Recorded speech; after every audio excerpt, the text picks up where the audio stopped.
ஒரு காணொலியில் நம்ம கிட்டத்தட்ட 17 வருடங்களா FBI ஆபீசராலேயே கண்டுபிடிக்க முடியாத ஒரு ஜெயில் எஸ்கேப்பை பத்தி தான் இந்த ஒரு காணொலியில் பார்க்க போறோம். 1962 வரைக்குமே இந்த ஒரு ஜெயில இருந்து யாராலையும் தப்பிக்க முடியாது. அப்படி தப்பிச்சு போனாலும் கூட யாராலும் உயிரோட இந்த இடத்துல இருந்து போக முடியாதுன்ற மாதிரியான ரொம்பவுமே ஒரு சேலஞ்சான ஜெயிலு தான் பார்த்தோம் அப்படின்னா அமெரிக்கா சான் பிரான்சிஸ்கோ பேல அமைஞ்சிருக்கக்கூடிய அல்காட்டராஸ் ஆக்கா ராக் அப்படின்னு சொல்லக்கூடிய ஒரு ஐலாண்ட்ல இருக்கக்கூடிய ஒரு ஜெயில். இந்த ஒரு ஜெயில் பார்த்தோம் அப்படின்னா 1934களில் அமெரிக்காவுடைய மிகவும் நொட்டோரிசியான கேங்ஸ்டர்ஸ் அது மட்டும் இல்லாமல் தப்பிக்கக்கூடிய கைதிகளை எல்லாம் பார்த்தோம் அப்படின்னா இந்த ஒரு ஜெயில தான் போட்டு அடைச்சு வச்சிருந்தாங்க.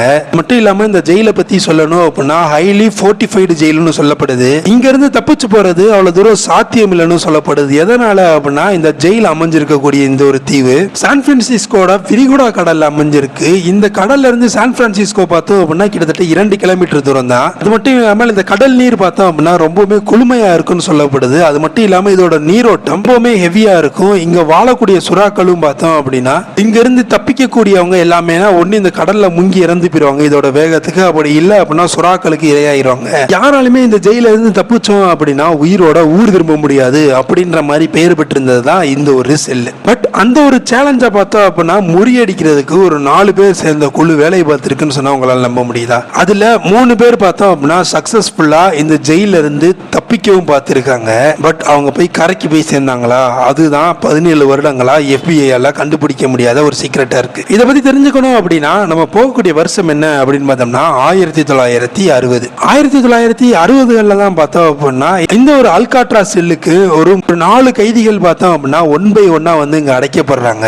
இந்த 4 கைதிகளும் பார்த்தோம் அப்படின்னா ஆல்ரெடி இருந்த பிரிசனை பிரேக் பண்ணி தப்பிக்க ஆரம்பிச்சவங்க. இப்படி தப்பிச்சதுனால இவங்களுக்கு சிவியரா பனிஷ்மெண்ட் கொடுக்கணும்னு கொண்டு வந்து இந்த அல்காட்ரா சிறையில வந்து அடைக்கிறாங்க. இந்த 4 பேர்ல ஒருத்தரோட ஐக்கியூ ரேஞ்ச் பார்த்தோம் அப்படின்னா கிட்டத்தட்ட 113. ஒரு மனிதனோட நார்மல் ஐக்கியோட நிறைய எக்ஸ்ட்ராவே இருந்திருக்கு. அது மட்டும் இல்லாம இவர் பல முறை ஜெயில இருந்து தப்பிக்கிறதுக்கான பிளான்களை நிறையவே போட்டிருக்காரு. இப்படி அந்த 4 பேருமே மிகவும் சவாலான ஆளா இருந்திருக்காங்க. இந்த 4 பேருமே பார்த்தோம்னா இந்த ஒரு ஜெயிலையும் போடப்பட்டிருக்காங்க. ஆனா இந்த ஜெயில போடப்பட்டும் அந்த 4 பேரும் சும்மாவே இல்ல. இந்த ஜெயில இருந்து எப்படா தப்பிக்கலான்னு பிளான் போட ஆரம்பிச்சாங்க. இந்த தப்பித்தலுக்கு தேவையான பொருட்கள் எல்லாம் தானே உருவாக்க ஆரம்பிச்சாங்க. உருவாக்கி தப்பிக்கிறதுக்கான எல்லா ஏற்பாடுகளும் செஞ்சு முடிச்சாங்க. தாங்க இருக்கக்கூடிய அந்த செல்லையே உடைக்க ஆரம்பிச்சாங்க. எதை வச்சு உடைச்சாங்க அப்படின்னா உங்க கையில கிடைக்கக்கூடிய கரண்டிகள், இரும்பு பொருட்கள், அது மட்டும் இல்லாம ஆக்ஸா பிளேட் இது எல்லாத்தையும் பயன்படுத்தி அவங்க செல்லுக்குள்ள இருந்த ஏர் வெண்ட்டை உடைச்சு தப்பிக்கவும் பிளான் பண்றாங்க. அதெல்லாம் சரி, எப்படிப்பா அவங்க உடைச்சாலாம் போலீஸ் பார்க்கலையா அப்படின்னு எல்லாத்துக்கும் சந்தேகம் வரும். அவங்க இந்த செல்லை எப்படி உடைச்சாங்க, எப்படி தப்பிச்சாங்க அப்படின்னு தெரிஞ்சுக்கணும். இதை பத்தி முழு வீடியோக்கான லிங்க் கீழே இருக்க டிஸ்கிரிப்ஷன் பாக்ஸ்ல கொடுக்குறேன், போய் செக் பண்ணி பாருங்க.